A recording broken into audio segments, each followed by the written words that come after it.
Bismillah, hai, Assalamualaikum, what's poppin'? Welcome back to my channel Kim Jeb.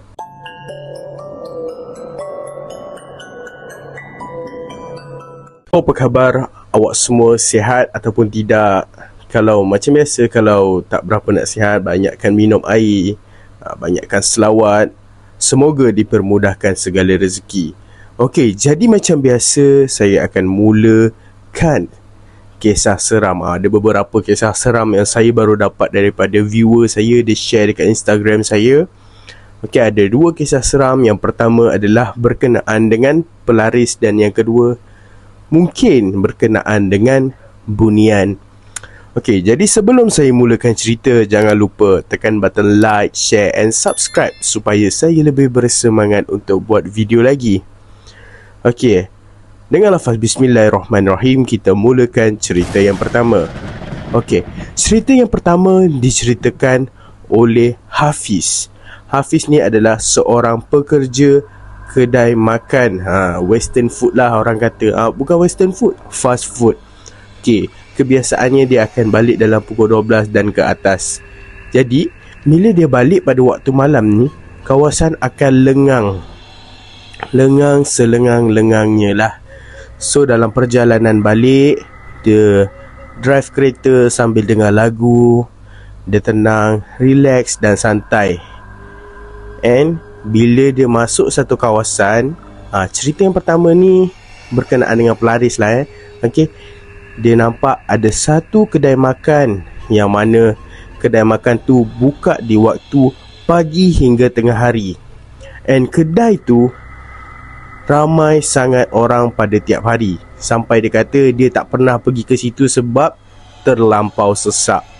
Okey, jadi pada waktu malam tu, masa dia lalu dekat kawasan kedai tu, dia fikir, apa salah ramai sangat siang kedai ni. Tiba-tiba bila dia fikir macam tu, bulu roma dia mula meremang. And bila meremang, dia pun, yelah, kita biasa reflect lah. Bila kita dengar ataupun kita meremang dengar suara benda tu, ataupun rasa kehadiran dia, kita akan meremang. And kita akan reflect baca ayat kursi ataupun ayat-ayat suci Allah Subhanahu Wa Taala, ayat-ayat Al-Quran lah.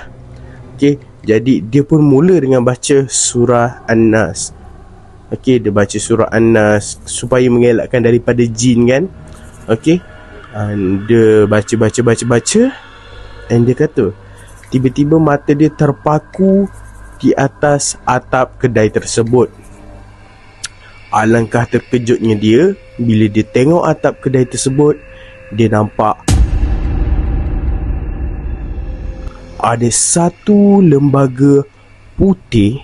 Lembaga putih lah, macam Kak Pon, macam Pontianak lah.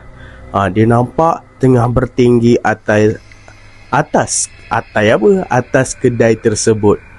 And dia kata pada waktu tu dia dah berdarah-darah. And dia sangat-sangat takut pada waktu tu. Dia terus bukan lajukan bacaan, dia perbanyakkan bacaan dia. And dia selangkan dengan zikir-zikir lah, memuji Allah SWT supaya memberi perlindungan pada dia. Okay, masa tu dia dalam keadaan tengah bawa kereta, tengah drive lah. Tapi dia kata pada waktu tu rasa lalu depan kedai tu rasa sangat-sangat lama. And dia pun maklumkan pada ustaz yang berada di kawasan tersebut. Kawasan dia tu kira area kampung dia lah. And dia maklumkan pada ustaz tersebut. Ustaz tersebut pun ambil tindakan. Dia ambil tindakan.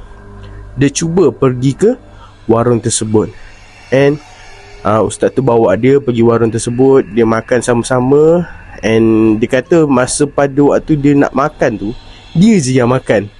And ustaz tu mula-mula tak bagi dia makan. And dia fikir dah bayar kan, jadi makan je lah.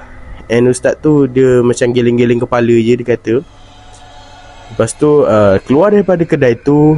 Okay, ustaz tu bagi tahu, awak tak sedar apa yang awak makan, sebab tu saya tak bagi awak makan tadi. Jadi ustaz tu cerita balik dekat dia, apa yang ustaz tu nampak dekat kedai tu adalah pelaris lah. Dia nampak ada satu lembaga yang berdiri di depan kedai tersebut. Dia tak sampai depan sangat lah, kira dekat pintu betul. Satu lembaga yang Bila dia cerita balik dekat siapa tadi nama dia, Apis dia cerita balik dekat brother tadi tu, Apis kot. Dia cerita balik, dia kata apa yang dia nampak dengan apa yang ustaz tu nampak adalah sama. Ibarat macam Kak Pon lah. And apa yang dia makan is dia kata just ranting-ranting. Dia tak nampak lah, dia tak nampak macam ulat, dia nampak macam ranting gitulah. Sebab dalam cerita biasa nampak macam ulat, tapi yang ustaz ni nampak adalah ranting-ranting macam tu. Jadi ustaz tu adalah baca-baca doa sikit supaya benda tu belah daripada situ, and orang tu tak guna lagi lah benda-benda tu. So nak dijadikan cerita, dalam beberapa hari tiba-tiba kedai tu kurang orang dan akhirnya tutup. Dan tak berapa lama lepas tu dikhabarkan bahawa peniaga kedai tersebut telah meninggal dunia. And apa yang jadi lepas tu, lepas daripada kejadian ustaz tu datang, wallahu alam. Okey, jadi itu cerita yang pertama yang dikongsikan kepada saya. And jom kita move up ke cerita yang kedua. Let's go. Yang kedua diceritakan oleh saudara Hisham. Okey, Hisham ni adalah kawan saya, okey. And dia cerita pada saya tentang pengalaman dia pada waktu balik sekolah dahululah. Kami sekolah bersama, and dia tak pernah cerita pun dulu. And sekarang bila dia tahu saya buat konten macam ni, dia share dekat saya pengalaman dia. Okey, pengalaman dia ni berlaku pada petang hari, tak sampai malam pun. Okey, dia ni orang kata atlet, atlet yang sangat berjaya lah dekat sekolah dahulu. Dia join sukan, bola baling, and tak silap saya adalah olahraga yang lain dia join. Macam yang awak semua tahu, bila join sukan dekat sekolah petang mesti ada training. And training tu akan balik dalam pukul 6, 6.30, 5 lah, paling kurang pun pukul 5 petang. Okey, dia kata pada hari tu dia ni balik pukul 6 petang. And sebelum dia balik tu, dia singgahlah beli makanan kejap, apa benda semua. Lepas tu dia balik ke rumah. Dalam perjalanan dia balik ke rumah, dia ada lalu satu jalan. Okey, jalan tu pada malam hari memang sangat-sangat gelap. Bak kata Kedah amat dahsyat lah. Memang gelap lah. Memang sangat-sangat gelap pada waktu malam. Okey, lampu dia pun dalam suku jalan terus hilang lampu dia, and terus gelap. And dekat kawasan situ ada kawasan tanah perkuburan lama. So masa dia jalan kat situ, dia kata waktu tu dalam pukul 6 lebih macam tu, dia tengah sambil jalan ni, dia sambil makan. Dia bawa motor, jadi dia makan nyam. Tiba-tiba dia terpaku. Ada satu, nampak macam ada satu family, satu family yang berbudaya macam orang asli. Okey, macam orang asli, memakai cawat, tapi kulit dia ala-ala Wakanda punya orang lah. Orang kata dark skin punya orang. Okey, dia nampak dekat satu jambatan dekat jalan tersebut lah. Dia orang ni tengah mandi dekat dalam parit dekat situ. Okey, bila dia nampak, orang tu pun tengok dia. Dan dia kata masa orang tu tengok dia, mata orang tu berwarna putih di tengah dan hitam di tepi. So dia rasa macam creepy. And dia kata penampakan yang dia nampak pada orang tu, ada satu rantai yang ada satu macam gigi taring dekat situ. Kira macam orang asli lah. Tapi bila dia dah lepas daripada tu, dia kata dia tengok dekat side mirror dia, tak ada. And dia berhenti. Bila dia dah tengok, masa tu siang, jadi berani lagi lah. Bila dia tengok dekat side mirror dia tak ada, dia berhenti, dia pusing belakang. Ada. Bila dia setting side mirror dia, dia tengok ke belakang, tak ada. So tak nampak. Dia pun dah memerang lagi, meremang. Dia pun dah meremang. Bila dia dah meremang, dia baca ayat apa benda semua, dia jalan je lah. Dia kata, oi, ini kalau kena sorok tak relax Mat. Dia kata, si Syam ni kata, ni kalau aku kena sorok tak relax ni Mat. Dia cakap dengan saya lah. And dia kata dia teruskan perjalanan dia sampai ke rumah. Bila sampai ke rumah, dia tanya pada abang dia. Abang ni pula nama Faris. Faris ni adalah abang sulung dia, tak silap saya. Okey, dia tanya pada Faris pasal benda tu lah. And Faris ni cakap dekat situ kemungkinan ada perkampungan bunian, sebab dah banyak orang kampung yang nampak satu kelompok seperti orang asli dekat situ, tapi bila ditengok balik orang-orang tu dah tak ada. Jadi Wallahu alam sama ada benda tu adalah orang asli ataupun bunian.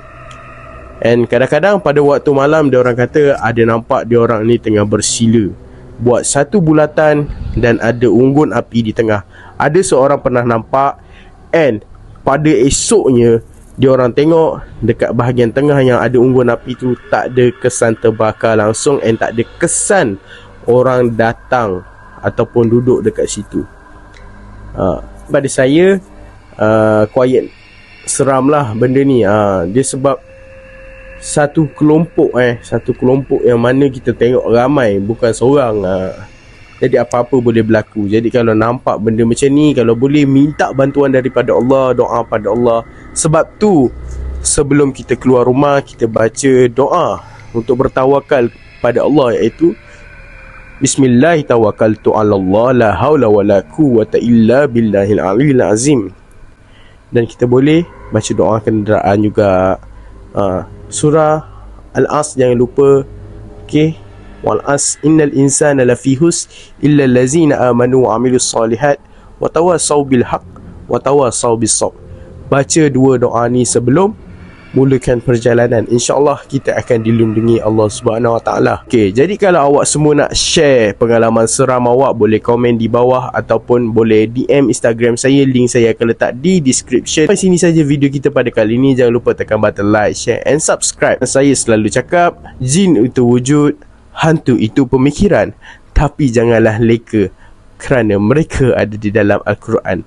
Bye bye. Assalamualaikum. Jannah.